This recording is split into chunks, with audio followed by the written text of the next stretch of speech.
inglés ya hay un montón de gente hablando de esto y en español falta muchísima más información de la que ojalá hubiera. Y bueno, para quien esté un poco perdido, ¿qué es el trastorno de identidad disociativo? Bueno, es un trastorno muy incomprendido y básicamente es tener dentro de tu psique a varias personas o alters, que es el nombre que a veces se nos da. Esto no se trata de alucinaciones o de amigos imaginarios, sino de una fragmentación de la personalidad de un solo individuo. Estados distintos del yo, lo suficientemente diferenciados como para percibirse separados y como para tener su propia personalidad, sus propios gustos, sus propias ideas, sus propios nombres incluso, o edades o identidad sexual o de género. Es básicamente como compartir un cuerpo con distintas personas. Estas personas, estos alters, pueden tomar control ejecutivo del cuerpo, como si poseyeran el cuerpo de alguna manera y lo controlaran. Y suena a que da mucho miedo, pero hay muchísimas veces que uno no se da cuenta y simplemente no se acuerda muy bien de lo que ha pasado, pero no es tan extraño ni tan dramático como suena. Es un trastorno que se conoce muy poco, pero que es muy real. Está reconocido en los manuales de diagnóstico, como el DSM-5 o el ICD-10. Es mucho más común de lo que se piensa este trastorno. Según las fuentes, de nuevo, del 1% al 3% de la población, casi tan común o alrededor de como la esquizofrenia, que es mucho más común de lo que se piensa también. Lo que pasa es que la gente no tiende a decirlo por miedo, porque la gente juzga mucho y enseguida te llaman loco. Y por eso estoy yo aquí, para informar sobre esto. Este trastorno es una respuesta natural a experiencias traumáticas en la infancia. Se forma debido a una serie de repeticiones de abusos o negligencias cuando la persona es muy chica. Estos traumas pueden ser cualquier cosa, desde abusos sexuales o físicos o emocionales, el bullying cuenta, la guerra cuenta, puede ser cualquier cosa mientras haya sido repetitiva, lo cual quiere decir que no es una instancia en concreto, sino varias veces seguidas. Digamos hasta los 8 años aproximadamente. Después de los 8 o 9 años no desarrollas el trastorno de identidad disociativo.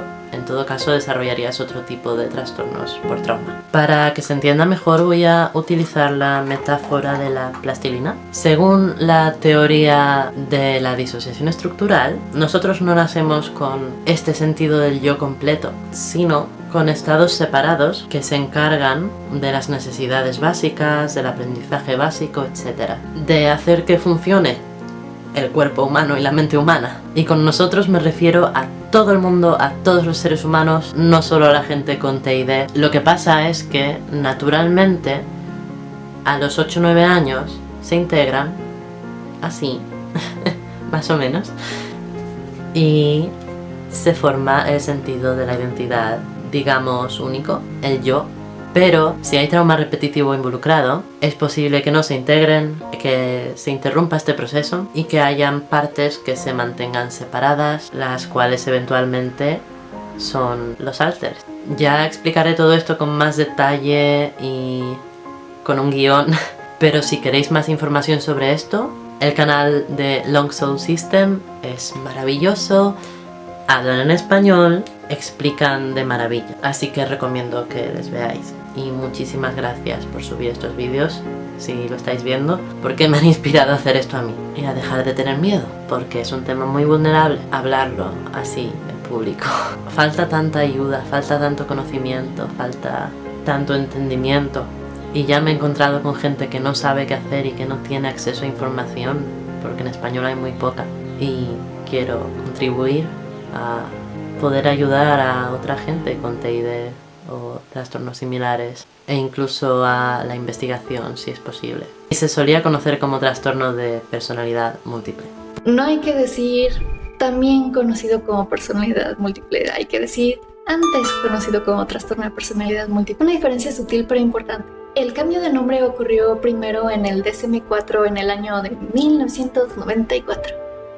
Es decir, llevamos 24 años sabiendo que se llama trastorno de identidad disociativo, pero todavía hay personas que lo dicen. El cambio sucedió por 3 razones principalmente. La primera, enfatizar que el problema no son las personalidades múltiples. Esto es solo el resultado de algo más grande, de un problema más grande que es la disociación, es decir, la desconexión y falta de integración de una sola identidad. Todos nacemos con distintos sistemas de ideas y actitudes que se integran eventualmente. El trauma impide la integración, es decir, trastorno de personalidad múltiple es igual a personalidad por n cantidad de personalidades, es igual la identidad entre n cantidad de identidades. Lo que me lleva a la segunda razón. La personalidad significa patrones y características de pensamientos, sentimientos, estados de ánimo y conductas de un solo individuo. Es decir, de personalidades y la tendencia a la disociación forma parte de la personalidad de un solo individuo. Sí cambian patrones, pero la identidad es la que está sujeta a una subjetiva desconexión del yo. Por lo que decir tengo varias personalidades es entendible, pero no es del todo correcto. Si yo lo digo, me tachan.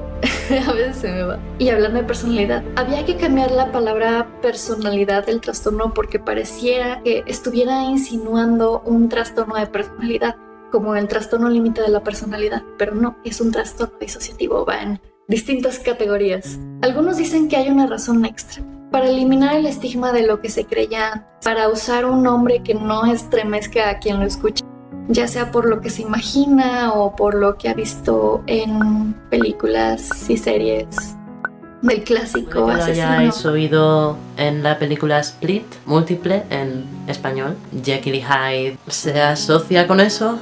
El Club de la Lucha. Todos esos no es que sean los mejores ejemplos. Y de ahí viene también porque quiero hablar de esto, porque en ese tipo de películas no lo muestran como es y la gente tiende a estereotipar. No hay un alter malvado que va a venir a matarte, no tenemos poderes especiales y nos convertimos en monstruos gigantes. En estos filmes casi siempre hay una personalidad que es mala o que es un asesino o un psicópata, y la verdad es que no es así siempre. No somos peligrosos, ni monstruos, ni tenemos superpoderes. No vamos a querer matarte, no vamos a querer secuestrarte. Y probablemente no notes cuando salimos, pues si fuéramos muy obvios, entonces no tendría sentido tener TID. De hecho, muchos de nosotros somos muy buenos imitando a quien sería el host principal. Por ahora no puedo decir su nombre, a menos que acceda a participar en estos videos, pero sí, podemos imitarlo. Después de todo, el TID se crea como un método de defensa para evitar confrontaciones, para pasar desapercibidos y tener un perfil bajo. Muchas veces esto es vital para sobrevivir. Por ahí leí que se está considerando cambiar el nombre al trastorno de límite de personalidad, pero entonces el problema no es el nombre, el problema es el estigma. El problema es que el estigma se alimenta de la desinformación, y es precisamente por eso que existe este canal y muchos otros, para informar, para educar, para decirles a las personas, aquí estamos, somos personas de bien, solo funcionamos un poco diferente y hacemos lo posible porque no lo notes. Es sobre cómo se representa una imagen en un artículo. Por ejemplo, si hablamos de chocolate, podemos ilustrarlo con chocolate derretido o con chocolates en barrita, pero principalmente yo me lo imagino como chocolate derretido, y pues para captar la audiencia rápido. Pero cuando medios no tan informados quieren representar y usar imágenes para representar el TID, usualmente usan este tipo de imágenes. Creo que la gente entiende casi de inmediato estas imágenes, que es lo que se busca, que se entienda rápido por imágenes, que se pueda contar de qué estás hablando con una imagen. Sin embargo, no están del todo fundamentadas. La mejor manera de representar el TID es así. ¿Por qué? En primer lugar, porque es un trastorno diagnosticado más que nada en mujeres. Como dije en mi otro video, es diagnosticado de 3 a 6 veces más en mujeres. Dije de 3 a 9, 6 a 9, por ahí. Muchas veces más en mujeres. El paciente promedio, de hecho, es una mujer de mediana edad. Entonces, ¿por qué una niña? Por dos cosas. Representa la parte disociada y representa la causa del TID. Es principalmente trauma y violencia, sobre todo en la infancia. Viola, gatito. Miaucín les dice hola. Miau. El punto es que se representa a esta otra entidad como un ser agresivo, salvaje, que no mide consecuencias como Mr. Hyde. Y no siempre existe un alter así. Lo que siempre existe, y yo misma he verificado, yo misma he preguntado con muchísimos sistemas, es que siempre existe un alter protector. Y esta protección casi siempre es del tipo sacrificio. Casi siempre es decir, quítate, yo sufriré esto por ti.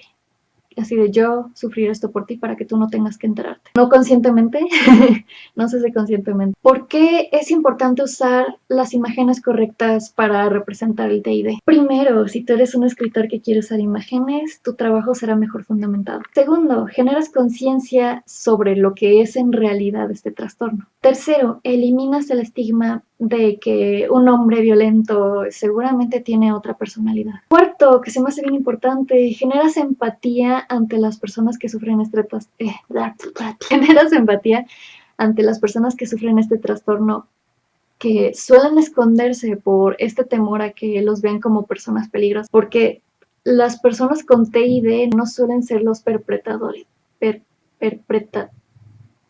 agresores, personas más persecutores que hacen daño.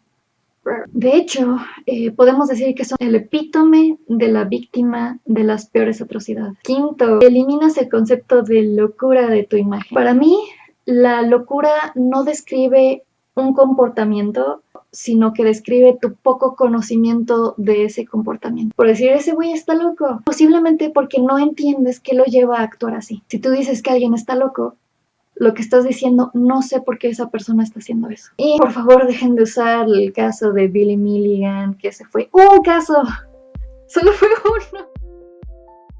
Una forma de controlar la sobrecarga de información, de emociones, porque es demasiado, como si una barrera de amnesia se pusiera en medio, así de wow, no quiero saber toda la experiencia es demasiado para mí. Lo que hace la mente para proteger esta sobrecarga es poner unas barreras que separan la experiencia. Dejas de sentir, dejas de incluso poder controlar el cuerpo, dejas de ver.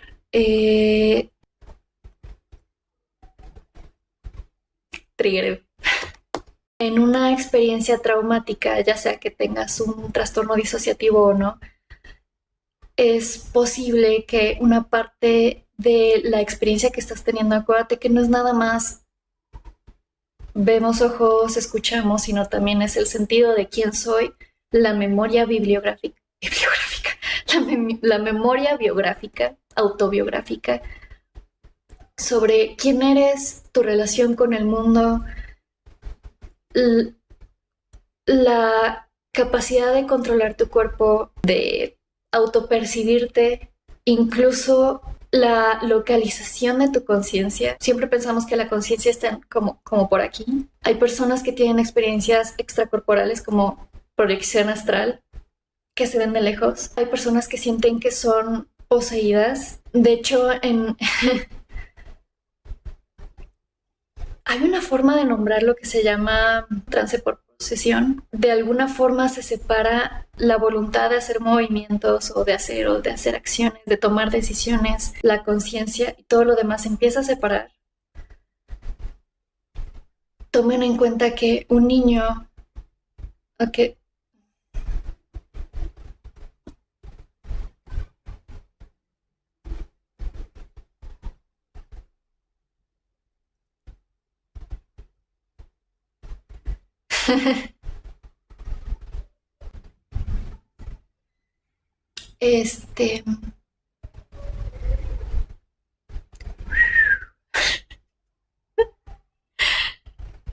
Güey, se me fue todo lo que estaba diciendo.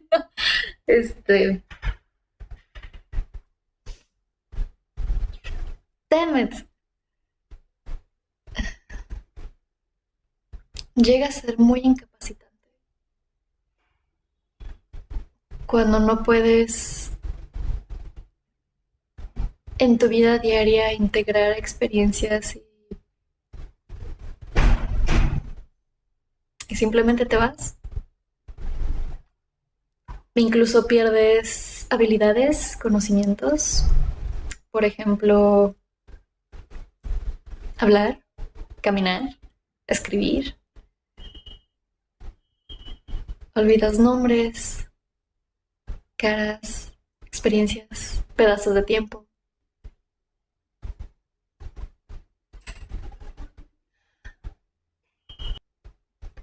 Algo que deben saber es que es hasta cierto grado posible la integración de las partes que fueron separadas, pero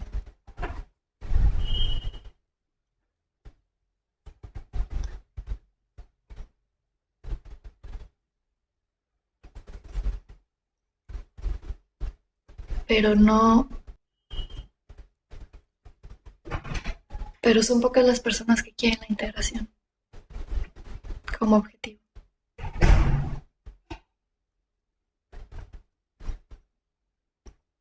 En parte es, ¿por qué querrías hacer tuyos recuerdos que no quieres que te pertenezcan? También hay un instinto de supervivencia en las partes que fueron formadas.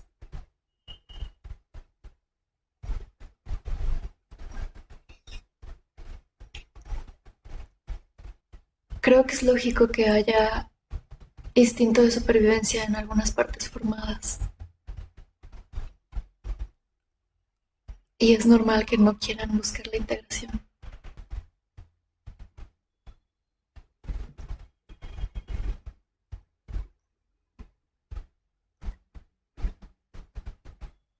Un poco.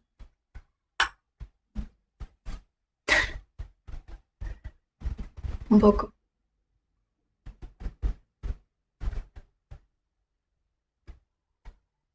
Solo mencionar que es serio, es difícil, se lidia mucho con... Se supone que íbamos a hacer este video juntos, pero sentimos que Rey estaba un poco... Bueno, es su forma de ser, cómica y alegre. Solo sentí la necesidad de darle un poco de realismo, un poco más de vulnerabilidad. Me dio un poco de risa que Rey estaba... Hola, ¿cómo están todos? Pero la realidad es que nos ocultamos. Sentí la necesidad de expresar un poco el dolor, la confusión, la impotencia. Rey quería hacer este video más al punto. No sé si incluye esto, pero no es fácil. Quería que nos vistiéramos y dijéramos unas líneas, pero no funcionó. No, es difícil. Solo quiero que sepan que todo mejora. Aunque no haya integración, aunque no busquemos integración, hay gente que escucha. Esto va más allá de lo que Rey escribió, pero también va para Rey. Antefaut.